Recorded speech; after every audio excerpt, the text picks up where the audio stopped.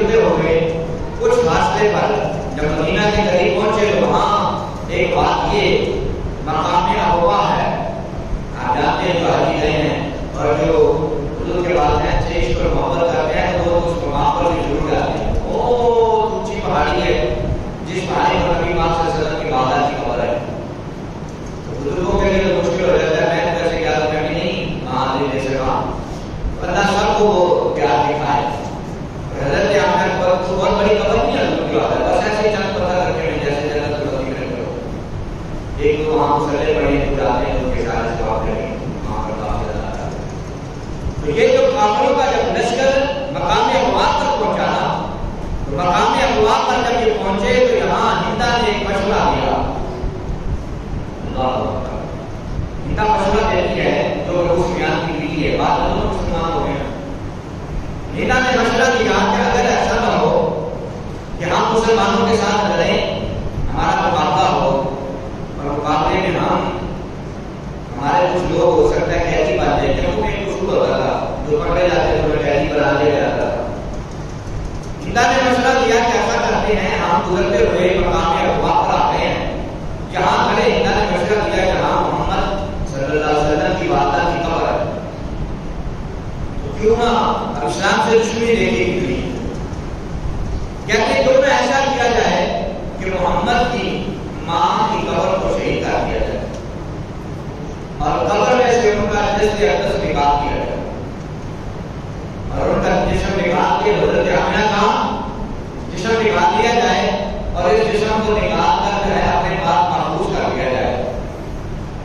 اور کیا کیا کہ اگر وہاں پر ہمارے کچھ لوگ قیدی ہو جائیں, پکڑے جائیں, تو استغفر اللہ العظیم کیا کیا کہ پھر ہمیں مال و دولت نہیں دینا پڑے گا. محمد کو اپنی ماں سے بڑی محبت ہے. اب ہمارے تو وہ الفاظ منہ سے نکلتے ہوئے بھی گھبراتے ہیں, ہم کہنے لگے کہ محمد کی ماں کا ایک ایک حصہ کاٹیں گے, انگلیاں کاٹیں گے, بازو کاٹیں گے, پورا ہاتھ کاٹیں گے, جسم کے حصے کاٹ کاٹ کر جو ہے ایک ایک بندہ اپنا آزاد کروائیں, اپنے پیسوں کو بھی بچائیں. محمد کے غلام ان کی ماں سے بڑی محبت کرتے ہیں. کہا کہ راستے میں ان کی والدہ کی قبر کو شہید کیا جائے اور اس کو نکال کر جسم کو ساتھ لیا جائے, اور جب ضرورت پڑنے پر ان کے جسم کے ٹکڑے کاٹ کاٹ کر جو ہے اپنے غلام کو. جب اسلام کے ساتھ اور دین کے ساتھ انسان دشمنی رہتا ہے تو پھر ایسی آپ کے بعد انسان کو بدل نہیں چاہتا.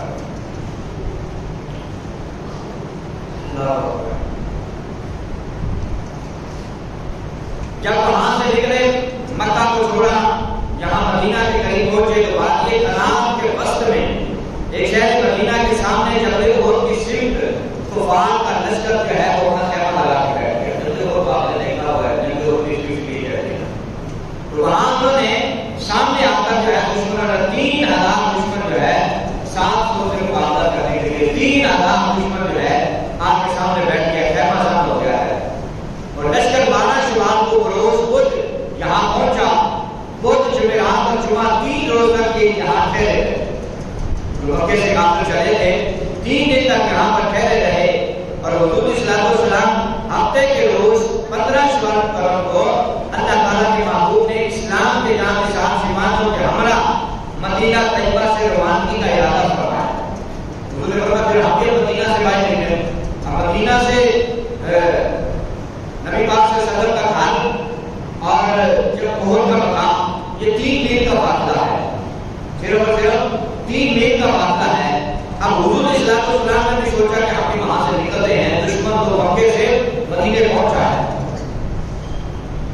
اب جمعے کی رات تھی, حضور صلی اللہ علیہ وسلم نے خواب دیکھا. جمعے کی رات ہے, جو رات کا دیکھا آنے والی رات جمعے کی تھی اور صبح جمعہ پڑھا جاتا تھا. حضور صلی اللہ علیہ وسلم نے خواب دیکھا کہ صبح کے وقت اس خواب کے بعد سے حضور نے صحابہ کرام سے مشورہ کیا.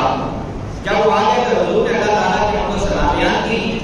اور آپ نے وہ کا آغاز فرمایا کہ آپ نے خواب بیان فرمایا کہ میں نے خواب دیکھا ہے, اللہ تبارک و تعالیٰ بہتر فرمائے گا. میں نے ایک گائے کو دیکھا کہ جس کو ذبح کیا جا رہا ہے. یہ آپ کو جگہ بدر کا جگہ اور کا سے منظر رس کر رہا. جب موضوع ایک ہی جمعے میں ختم نہیں ہوگا تو انشاءاللہ کوشش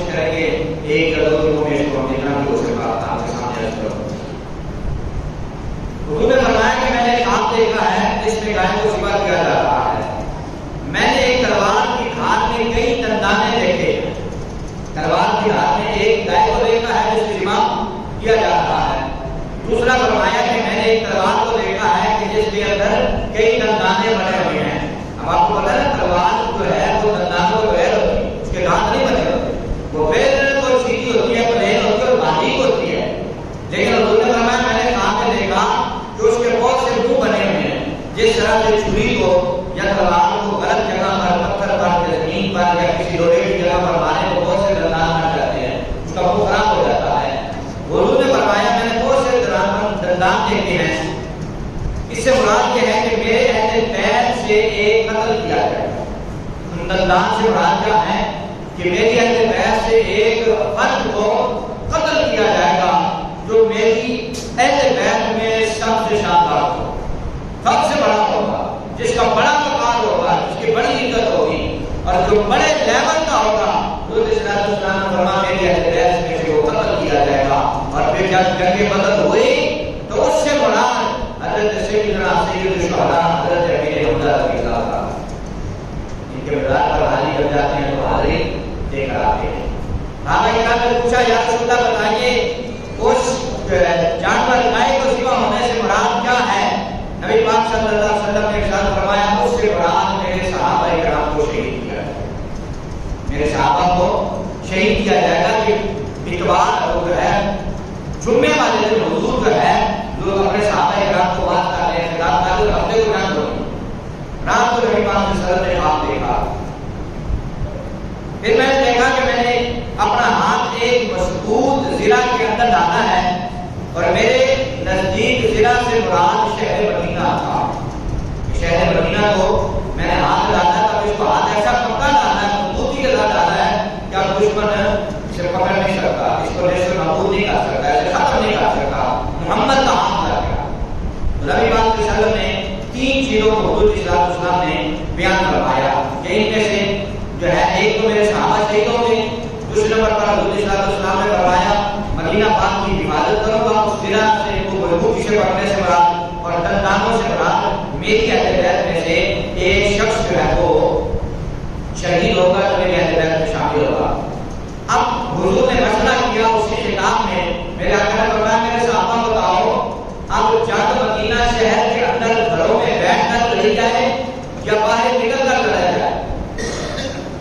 مدینے کی بستی سے باہر تو نکلنا نہیں, پیٹا کا فاصلہ تھا. یا پھر ہم اپنے مدینے کی گلیوں کو جانتے ہیں, چھتوں پہ چڑھ جائیں اور ہم اپنے گلیوں محلوں کو جانتے ہیں, اور جب باہر سے آنے والا جو بھی بستی میں داخل ہوگا تو ہم پر حملہ کر دیں گے. جب یہ مسئلہ حضور صلی اللہ علیہ وسلم نے فرمایا میرے صحابہ کو بتاؤ کیا کرنا چاہتے ہیں, تو بہت سے صحابہ کرام نے سرکار صلی اللہ علیہ وسلم کی بارگاہ میں عرض کیا یا رسول اللہ, جن میں ہماری خواہش ہے کہ ہم راجنیتی کا کام کریں, دشمن یہ نہ سمجھے کہ جو ہے مسلمان اور راجی اور اپنے گھر میں گھسے ہوئے. اب جو منافقوں کا سردار تھا عبداللہ بن ابی, وہ بھی نماز بیٹھا ہوا تھا, اس نے کہا ہے محمد صلی اللہ علیہ وسلم میرا تو مشورہ یہ ہے, میرا مشورہ آپ کو یہ ہے کہ آپ گھر میں بیٹھ کر کام کریں. اور اس نے اپنی ساری باتیں مطمئن کرنا چاہا تو پھر سرکار صلی اللہ علیہ وسلم کے بھی صحابہ کھڑے ہو گئے. سرکار صلی اللہ علیہ وسلم جانتے تھے کہ یہ منافق ہے. پھر سرکار صلی اللہ علیہ وسلم کے صحابہ کھڑے ہوئے جن میں حضرت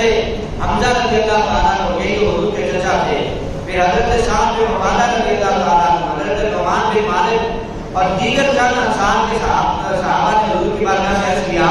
کہ یا رسول اللہ صلی اللہ علیہ وسلم آج تو ہماری تعداد 1000 ہے, ہم تو اس دن بھی باہر نکل آئے تھے جب ہماری تعداد صرف 313 تھی. اللہ اکبر, وہ جگہ بدل کا یاد کروایا, کہا یا رسول اللہ آج تو ہم 1000 کی تعداد میں ہیں, وہ 300 بھی منافق ساتھ بیٹھے تھے نا, عبداللہ بن ابی کے ساتھ بیٹھا تھا, مشورے دے رہا تھا. تو کہا ہم تو اس وقت بھی ہم گھر نہیں بیٹھے تھے جب صرف 313 تھے, تو آج تو ہم 1000 کی تعداد میں, آج ہم گھر کیسے بیٹھے رہے. اور سرکار صلی اللہ علیہ وسلم نے اپنے صحابہ کی باتوں کو سنا. حضرت امیر حمزہ نے کیا کیا, عرض کرتے ہیں, وہ عربی کے الفاظ میں آپ کو ترجمہ کر دیتا ہوں. کہا اس ذات کی قسم جس کے قبضہ قدرت میں میری جان ہے اور جس نے آپ کے سینہ اطہر پر یہ کتاب اتاری ہے قرآن, اور آج اس مدینے سے باہر نکل کر میں ان کے ساتھ لڑ نہ لوں گا، میں اتنی دیر تک کھانا نہیں کھاؤں گا جب تک ان کے ساتھ مدینے سے باہر نکل کر لڑ نہ لوں۔ شوال کا مہینہ چل رہا تھا، حضرت امیر حمزہ رضی اللہ تعالیٰ عنہ نے آپ نے جمعے کے دن بھی روزہ رکھا ہوا تھا، جمعرات کو بھی روزہ رکھا ہوا تھا، اور ہفتے کو بھی روزے کی حالت میں آپ نے جانے شہادت۔ سرکار صلی اللہ علیہ وسلم کے دیوانوں صحابہ کرام سے شامل کہتے ہیں، حضرت نعمان بن مالک عرض کرتے ہیں یا رسول اللہ ہمیں جنت سے محروم نہ فرمائیے، اس ذات کی قسم جس کے قبضہ قدرت میں میری جان ہے میں ضرور اس میں داخل ہوں گا۔ اور حضور نے پوچھا کیوں؟ عرض کیا کیونکہ میں اللہ اور اس کے محبوب سے محبت رکھتا ہوں اور میدان جنگ سے بھاگتا نہیں ہوں۔ حضور نے فرمایا تم نے سچ کہا ہے، اور وہ سرکار کا غلام بھی اس دن جنگ کے اندر شہادت کا جام پی گئے۔ اپنے سرکار صلی اللہ علیہ وسلم کے دیوانوں، میرے نبی آقا صلی اللہ علیہ وسلم آج بڑے بڑے پیچھے بیٹھے رہتے ہیں، چھوٹے چھوٹوں کو آگے لگا دیتے ہیں بیچاروں کو، اور خود جو ہے اپنی جو ہے ملے کی نیند سو رہے ہوتے ہیں، ہوش ہی نہیں ہوتی کہ ہمارے نیچے کام کرنے والے کام کر کیا رہے ہیں، وہ کیا رہا ہے۔ اور آج اگر اس موضوع کو چھیڑ دیا جائے تو پھر آپ کو پتا ہے جو پاکستان کے حالات ہیں اس سمے امان والا چیز، حکمران کیا کر رہے ہیں، اگلے کیا کر رہے ہیں، پچھلے کیا کر رہے ہیں، اور ہماری عوام کیا کر رہی ہے۔ اللہ تبارک و تعالیٰ یہ تو اسلام کے خوبصورت سپاہی تھے، ان کی بدولت اللہ تعالیٰ ان کے وسیلے سے ان کے پاکستان کی حفاظت کرا، اور ان بڑوں کو بھی جو ہے سب کو حیات کر کر بڑھا۔ نبی پاک صلی اللہ علیہ وسلم نے جنگ کے لیے جب تیاری کی، حضرت ابوبکر صدیق اور حضرت فاروق اعظم رضی اللہ تعالیٰ عنہ کی معیت میں یہ دونوں سرکار کی بارگاہ میں حضور کے خاصانہ اقدس میں تشریف لے گئے، حضور کے گھر تشریف لے گئے۔ حضور دیکھیں ابھی صحابہ کی تیاری نہیں ہے، میرے آقا جان کی پہلے تیاری کر رہے ہیں، حضور خود اپنے خاصانہ اقدس میں تیاری کر رہے ہیں۔ ان دونوں نے یاران وفا و شعار میں اپنے آقا کو جنگی لباس خود اپنے ہاتھوں سے پہنایا۔ ابو بکر حضور کو جنگی لباس پہنا رہے، عمر حضور صلی اللہ علیہ وسلم کو تیار کر رہے۔ اب دیکھیں کائنات کا باقی دور خدا پڑ رہا ہے، جنگ کے لیے تیاری کر رہا ہے، اور ہمارے حالات دیکھیے ہمارے یہاں کیا ہوتا ہے۔ پھر معاملہ تو یہ ہے نا کہ وہاں 3000 بھی ہو تو 700 بھاری ہو جاتے ہیں، وہاں 1000 بھی ہو تو 313 بھاری ہو جاتے ہیں۔ نبی پاک صلی اللہ علیہ وسلم نے سرکار اسلام اسلام کو اپنے ہاتھوں سے آقا اسلام اسلام کو جنگی لباس دونوں صحابیوں نے پہنایا۔ سرکار اسلام اسلام نے امامہ مبارک اپنے سر پر باندھا، پھر حضور اسلام اسلام نے باہر جتنے بھی لوگ کھڑے تھے ان کے سرکار اسلام اسلام ان کے شب حضور اسلام اسلام نے درست کروائی، اور سرکار اسلام اسلام باہر تشریف لائے، اور نبی پاک صلی اللہ علیہ وسلم کو صحابہ کرام نے بڑی خوبصورتی کے ساتھ سرکار اسلام اسلام کو تیار کیا، اور جب حضور اسلام اسلام جنگ کا سامان پہن کر باہر تشریف آئے نا تو بہت سے صحابہ کرام کی آنکھوں میں آنسو آ گئے۔ کہا یا رسول اللہ آپ کو کس بات کی ضرورت ہے کہ آپ تیاری کر رہے ہیں، ہم ہیں نہیں آپ کے لیے، ہم حاضر ہیں یا رسول اللہ، آپ کے لباس اتار دیجیے، کوئی دشمن کیسے آپ تک پہنچ سکتا ہے، ہم اپنی جان کے نذرانے پیش کر دیں گے، پر آج آپ تک کسی دشمن کو نہیں پہنچنے دیں گے۔ یا رسول اللہ آپ اتار کے آئیے یہ لباس۔ اب صحابہ کرام جب حضور کا لباس دیکھا تو صحابہ کے اندر کی ایک قسم کی لہر توڑ گئی کہ یہ کیسے ہو سکتا ہے کہ سرکار اسلام ہمارے ہوتے ہوئے حضور اسلام کو ہمیں تکلیف دے کہ سرکار جنگ کے لیے آگے نکلے، اور سرکار اسلام نے پھر صحابہ سے کہا، حضور نے فرمایا میں نے جو لباس پہنا ہے اب میں لباس اتاروں گا نہیں۔ صحابہ نے جب کہا نا یا رسول اللہ اتار دیجیے، حضور اسلام نے فرمایا کسی نبی کے لیے یہ مناسب نہیں ہے کہ ہتھیار پہننے کے بعد اسے دوبارہ اتار دے، جب تک اللہ تعالیٰ اس کے دشمن کے درمیان رب کائنات فیصلہ نہ فرما دے، نبی تب تک جو ہے اپنا پہنا ہوا جنگی لباس اتارتا ہے۔ اکتب علی اسم اللہ تعالی فلکم النصر ما صبرتم، اللہ کا نام لے کر آگے یا پڑھو، بس اللہ تبارک و تعالیٰ تمہیں نصرت عطا فرمائے گا، اور اس کے لیے ضروری ہے کہ تم صبر کا دامن پکڑے رہو، صبر کا دامن ہاتھ سے نہ جانے دینا۔ رب کائنات تمہیں جو ہے عزت عطا فرمائے گا، خالق کائنات تمہیں برکتوں اور عزتوں سے نوازے گا۔ اور سرکار اسلام نے جب صحابہ کرام کو جمع کیا نا تو اس وقت کون سے صحابہ کرام جن کی 14 تعداد جو لڑ نہیں سکتے تھے، جنگ میں جا نہیں سکتے تھے، 14 صحابہ اکرام تھے، رسول پاک صلی اللہ علیہ وسلم نے سب کو واپس بھیجا۔ سرکار صلی اللہ علیہ وسلم نے جب واپس بھیجا نا حضور کے دیوانوں، تو توجہ طرف بات یہ ہے کہ جب حضور صلی اللہ علیہ وسلم نے ان کو واپس بھیجا تو ان میں سے ایک غلام، ان میں سے ایک جس کا نام سعید تھا، وہ جنگ احد میں کم سنی کی وجہ سے حصہ نہ لینے کی ان کو اجازت نہیں ملی تھی، لیکن چوں ہی جب اگلا غزوہ آیا تو غزوہ خندق میں حضور صلی اللہ علیہ وسلم کے بارگاہ میں پھر آ گئے، کہا یا رسول اللہ اس وقت کو 14 میں شامل کر کے آپ نے بھیج دیا تھا، حضور آپ کو کرم فرمائیں، اب مہربانی فرمائیں، ہمیں قبول کریں، دیکھیں چھوٹے صحابی ہیں اور مائیں کس محبت کے ساتھ جو ہے اسلام کی قربانی کے لیے اپنی اولاد کو بھیج دیں، اور وہ بچوں کی کتنی محبتیں ہوں گی اسلام کے ساتھ، جو ایک دوسرے کے ساتھ کشتیاں کر کے لڑ کے مقابلے کر کے چاہتے ہیں ہم اسلام کے لیے قربان ہو جائیں۔ اور سرکار اسلام اسلام کے دیوانوں، یہ وہ سرکار اسلام اسلام کا صحابی تھا جن کا نام حضرت سعید تھا رضی اللہ تعالیٰ عنہ، اور اب جا رہے ہیں جنگ کے لیے، جنگ کے لیے جا رہے ہیں، تلوار ہاتھ میں پکڑی ہوئی ہے، لڑنے کے لیے جا رہے ہیں، اور حضور اسلام اسلام نے دعا کی، حضور اسلام اسلام نے فرمایا، میرے آقا نے فرمایا کہ اللہ تبارک و تعالیٰ تیری عمر دراز فرمائے کہ تو جہاد کے لیے تیرے اندر یہ جذبہ رکھا ہوا ہے۔ اور جب حضور اسلام السلام نے عمر دراز کی سرکار نے دعا کی اور وہ سرکار اسلام السلام کا صحابی دیوانہ جہاد میں کود پڑا اور لڑنے لگ گیا، اب کتنا مشکل ہوتا ہے کہ ایک بندے کے ہاتھ میں تلوار ہو، سامنے دشمن بھی کھڑا ہو اور دشمن کی تعداد بھی بڑی ہو اور پیچھے سے حضور فرماتے رب تیری عمر کو عمر دراز فرمائے، اس وقت یہ جملہ بولنا، اور پھر اس صحابی کا دیگر صحابہ کا اتنا ایمان مضبوط تھا، خدا کی قسم انہوں نے سوچا اور یہ سمجھا کہ جب مصطفیٰ نے دراز کی عمر کی دعا دے دی ہے، اب پھر ہو نہیں سکتا کہ دشمن کی تلوار سے میں اس وقت کٹ جاؤں، کیونکہ مصطفیٰ نے فرما دیا تیری عمر دراز ہو۔ اور پھر انہوں نے دشمن کے ساتھ لڑا، کئی دشمنوں کو واصل جہنم کیا اور زندگی بھر بعد میں بھی جہاد کرتے رہے، لڑتے رہے، اور پھر سرکار اسلام اسلام کے دیوان روایت میں آتا فقان ہما لاربعین وافانی اربعین وعبانی شرین، اللہ کے نبی کے زبان سے جو نکلا تھا نا کہ رب عمر دراز کرے، اتنی دعا قبول ہوئی، اللہ تبارک و تعالیٰ نے اسے جو ہے 40 بھتیجوں کا چاچا بنایا، حضور نے دعا دے 40 بھتیجوں کا چاچا بنایا، وافانی اربعین اور وعبانی شرین، اور 40 بھائیوں کا اسے بھائی بنایا، 40 بھائیوں کا بھائی بنا، 40 بھتیجوں کا چاچا بنا اور 20 بیٹوں کا باپ بنا۔ یہ ہے میرے مصطفیٰ کے رب مل جاتے ہیں، رب کرم کیسے کرتا ہے، مہربانیاں کیسے فرماتا ہے، رب کائنات عزتوں سے نوازتا کیسے ہے، اور یہ کچھ ذکر انشاءاللہ ہم اپنے جمعہ پر کریں گے۔ نبی پاک صلی اللہ علیہ وسلم کی جہاد کے لیے صرف اور صرف حضور صلی اللہ علیہ وسلم کے یہ صحابہ کرام کے اندر تو جذبے جو تھے وہ تھے ہی، لیکن نبی پاک صلی اللہ علیہ وسلم کی بارگاہ میں عورتوں نے بھی جہاد کے لیے قربانیاں دی،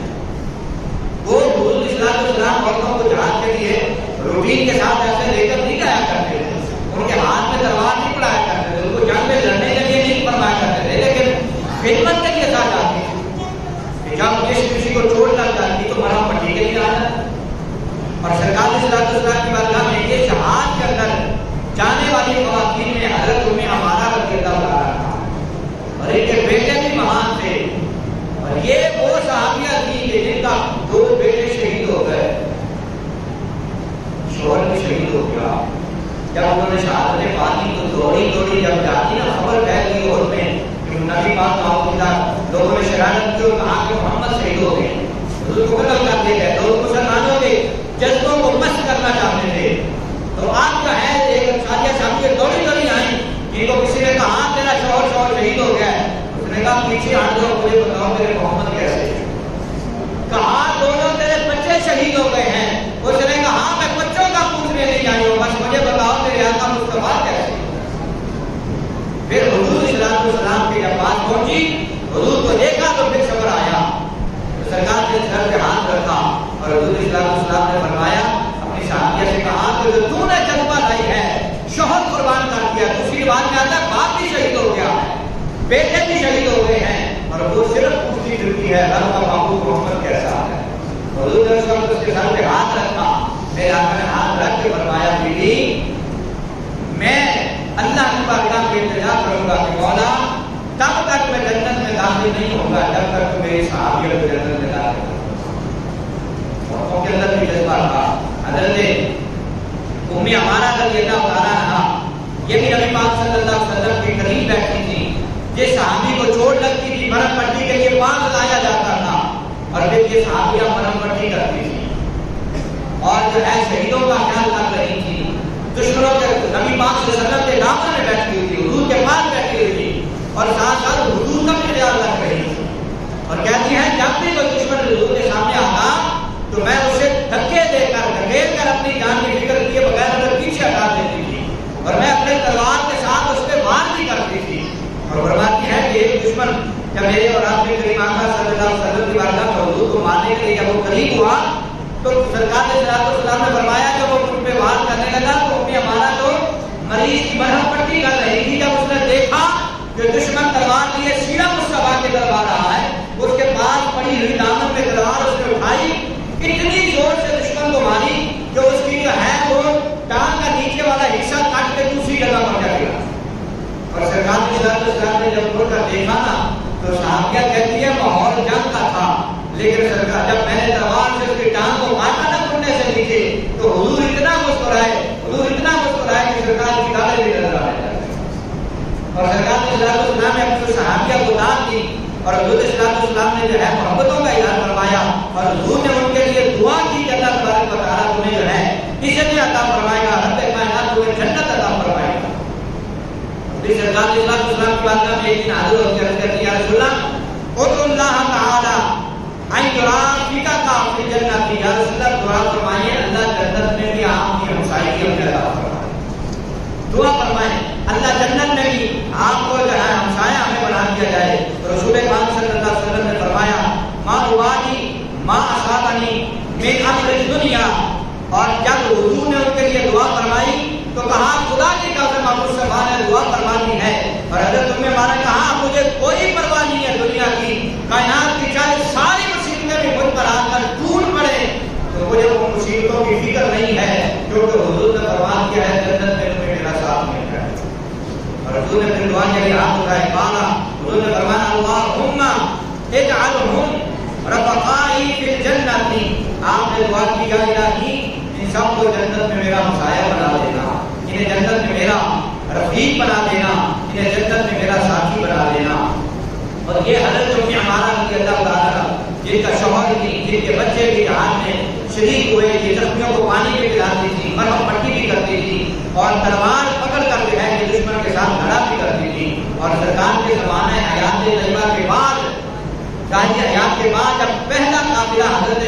ابو بکر صدیق رضی اللہ تعالیٰ نے مسلمہ کذاب پر وقت کی طرف بھیجا اس کو واسطے جہنم کرنے کے لیے، تو مسلمہ کذاب کو جب ختم کرنے کے لیے جب قافلہ بھیجا گیا تو حضرت ام عمارہ نے ابو بکر سے کہا جیسے مصطفیٰ مجھے ساتھ لے کر جایا کرتے تھے آپ بھی مجھے ساتھ لے کر جایا۔ یہ ہے عورتوں کا جذبہ،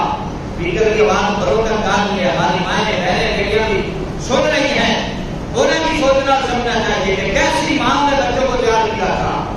آج ہمارا اپنا حال کیا ہے اور ہم اپنے بچوں کی تربیت کیسے کر رہے ہیں۔ خلیفۃ الرسول حضرت ابو بکر صدیق رضی اللہ تعالیٰ نے جب یہ لشکر بھیجا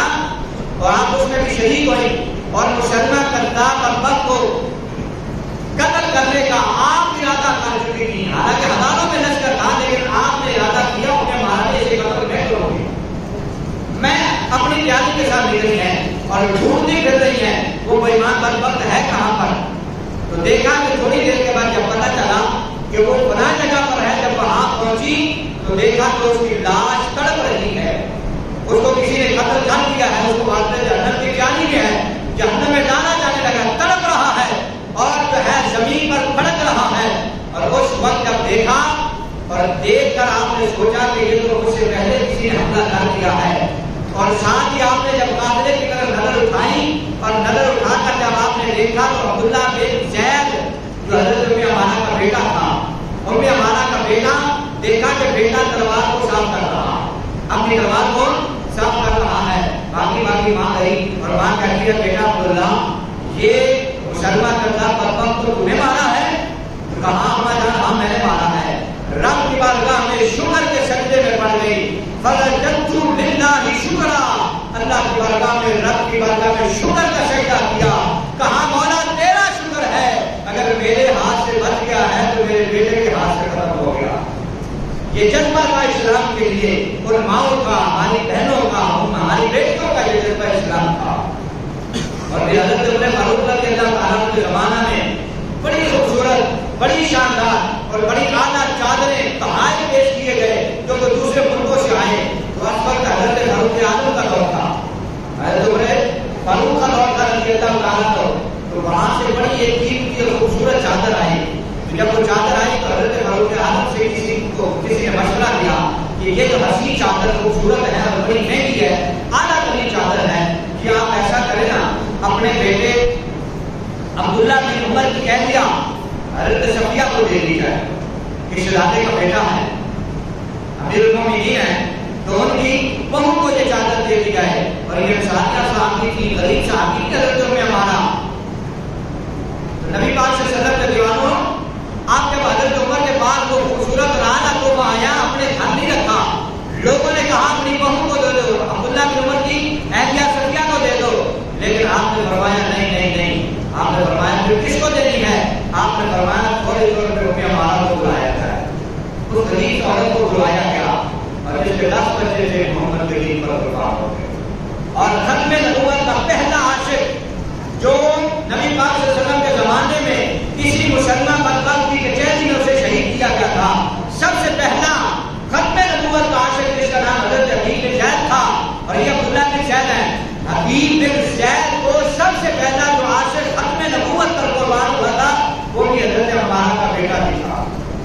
وہ بھی حضرت عمارہ کا بیٹا تھا، جو مصطفیٰ کی ختم نبوت پر سب سے پہلے جان دینے والا تھا. اور حضرت عمارہ کو بلوایا گیا. امیر المومنین نے فرمایا ہماری نظر میں بڑی وہ خاتون ہے جس نے سرکار کے دین سے محبت بڑی کی. اور آپ نے اس غریب خاتون کو، اس صحابیہ کو بلایا اور بلا کر جو ہے آپ نے وہ چادر جو ہے انہیں عنایت فرمائی. اور آپ نے فرمایا میرے مصطفیٰ کی آپ سے محبت کرتے رہے ہیں، ہم بھی آپ سے محبت کرتے ہیں. تو لہٰذا حضور کی غلاموں بات اس پر ختم کرتے ہیں. یہ سمجھیں کہ ہم نے یہ واقعہ پیچھے آغاز سے لے کر میدان جنگ تک آئے ہیں. میدان جنگ کا عالم مطلب انشاءاللہ اللہ نے زندگی اور توفیق دی تو تمہیں برس کریں گے. اللہ کی بارگاہ میں دعا کرتے ہیں